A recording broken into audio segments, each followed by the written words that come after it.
नमस्कार, the news star channel में आपका स्वागत है। मैं मनीष राज। जैसा कि आप देख रहे हैं कि दिसंबर 2025 का महीना है और साल का ये अंतिम महीना चल रहा है और ठंड की मार जनता पर पड़ रही है। और ऐसे में वाराणसी न्यायालय परिसर इस समय गरमाया हुआ है। मतलब कोई आग नहीं लगी है, यहाँ चुनावी माहौल है।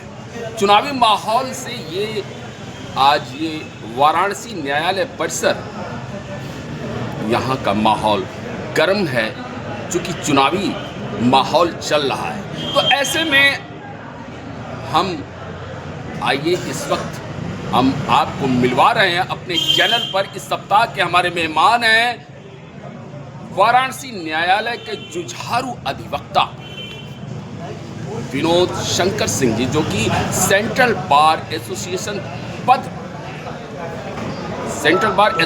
के अध्यक्ष पद के प्रत्याशी हैं। और आइए जानते हैं कि वो अध्यक्ष बनने के बाद या चुनाव जीतने के बाद वो बार के लिए, सेंट्रल बार और बनारस बार एसोसिएशन के लिए क्या करेंगे। हाँ, तो हमारे कैमरा पर्सन थोड़ा जो है कि दिखाएं जो है कि वकील साहब, सबसे पहले आप अपना परिचय दीजिए हमारे न्यूज़ चैनल को। मैं ग्राम सरौनी, हाल पता मड़ौनी। थोड़ा जोर से बोलिए वकील साहब। मैं ग्राम सरौनी और हाल पता मड़ौनी। आपका शुभ नाम क्या है? आप वाराणसी से के हैं? बस हमारा शुभ नाम है विनोद शंकर सिंह जी। मैं वाराणसी जिले से बिलोंग करता हूँ जी। आप किस पद के प्रत्याशी हैं? मैं अध्यक्ष पद का प्रत्याशी हूँ सेंट्रल बार एसोसिएशन के। सेंट्रल बार वाराणसी बनारस जी के अध्यक्ष पद के का मैं प्रत्याशी हूँ। अच्छा वकील साहब, जैसे मान लीजिए कि आप ये सेंट्रल बार एसोसिएशन का चुनाव जीत जाते हैं, तो चुनाव जीतने के बाद आप बार एसोसिएशन के लिए आपकी पहली प्राथमिकता क्या होगी? पहली प्राथमिकता मेरी यह होगी बार एसोसिएशन के लिए कि न्यायिक कार्यों में ठोस सुधार कराए जाने की व्यवस्था।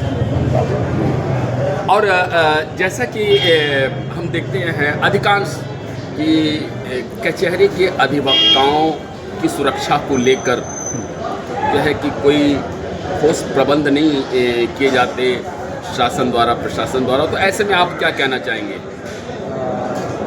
मेरी राय में एक ऐसी व्यवस्था को जन्म दिया जाना है कि बाध्यकारी के अतिरिक्त अन्य लोग परिसर में प्रवेश न करें, इसकी व्यवस्था की जाने की मांग में शासन से कर। अच्छा वकील साहब, जैसे कि कभी कभी ऐसा सुनने में आता है कि असामाजिक तत्वों द्वारा या अवांछनीय तत्वों द्वारा अधिवक्ताओं को अधिकांश धमकियां मिलती हैं फ़ोन पर। तो उसके लिए मतलब वो उनकी सुरक्षा के लिए क्या उपाय या क्या कदम उठाने जाने चाहिए? इसके लिए मैं सरकार से डिमांड करूँगा कि एडवोकेट प्रोटेक्शन एक्ट लागू करें अधिवक्ताओं की सुरक्षा के लिए, यह जरूरी है। अच्छा, जैसा कि हम देखते हैं और जिला स्तर से डीएम से मांग किया जाए कि अधिवक्ताओं की सुरक्षा सुनिश्चित कराएं। जैसा कि हम देखते हैं कि सन 2006 मार्च महीने के बाद से आज की वाराणसी कचहरी कितनी सुरक्षित है, इस पर क्या कहना चाहेंगे? सुरक्षा की कोई व्यवस्था खासतौर से कलेक्ट्रेट में नहीं है और जो कलेक्ट्रेट के गेट है उस पर कोई व्यवस्था नहीं है। मैं भरपूर प्रयास करूँगा। चलिए वकील साहब, इन्हीं सब बातों के साथ हमारी तरफ से जी बताइए। मैं आपकी चैनल से अधिवक्ताओं को विश्वास दिलाना चाहता हूँ कि वकालतनामे का पैसा है, जो पैसा वकालतनामे से आता है उसका अधिकतम हम यह मेरी प्राथमिकता होगी और जूनियर अभियंताओं के लिए खास तौर से सरकार से मैं डिमांड रखूँगा कि साहब 1 से जो 5 वर्ष के अभियंता है उनको कम से कम 5 लाख रुपया मानदेय प्रतिमाह। चलिए इन्हीं सब बातों के साथ हमारे और हमारे चैनल की तरफ से आपको ढेर सारी शुभकामनाएं। आप सेंट्रल बार एसोसिएशन का चुनाव भारी से भारी मतों से जीते और इन्हीं शब्दों के साथ आपको और आपके बार एसोसिएशन को 9 वर्ष की ढेर सारी शुभकामनाएं। हाँ बताइए। मैं पत्रकार बंधुओं को पूरा सम्मान देता हूँ और उनकी इज्जत करता हूँ।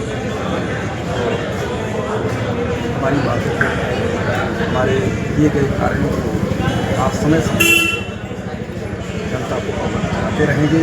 इसके लिए मैं बधाई देता हूँ। आगामी वर्ष आज ही मैं आपको चलिए बहुत बहुत धन्यवाद वकील साहब, आपने हमारे न्यूज़ चैनल पे अपने विचार व्यक्त किए। इन्हीं सब शब्दों के साथ मैं मनीष राज कैमरा पर्सन के साथ वाराणसी न्यायालय।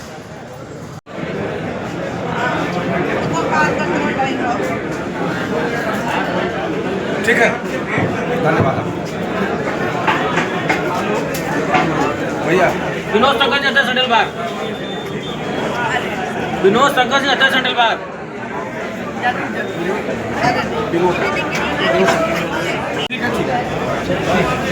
धन्यवाद भाई साहब से हम कह रहे हैं। कहिए आप। हम कह रहे हैं। अरे भाई आप मित्र हैं, आप नहीं कहेंगे तो कौन कहेगा? आप मित्र हैं, नहीं कहेंगे तो कौन कहेगा? सरकार रहे हैं हमारे भाई सरकार रहे हैं।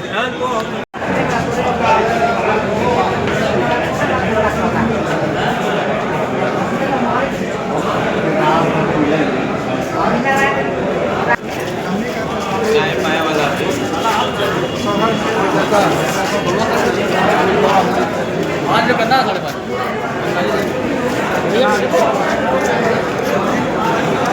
हाँ आदम फिट एक अब ऐसे बढ़र मुल्ला का में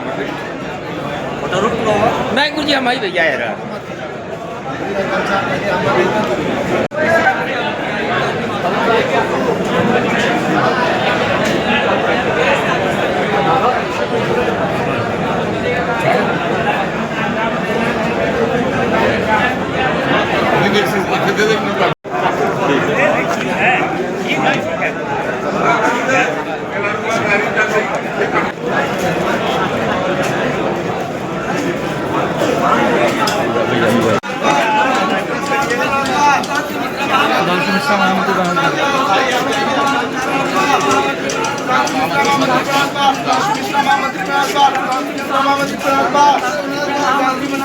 भैया महामंत्री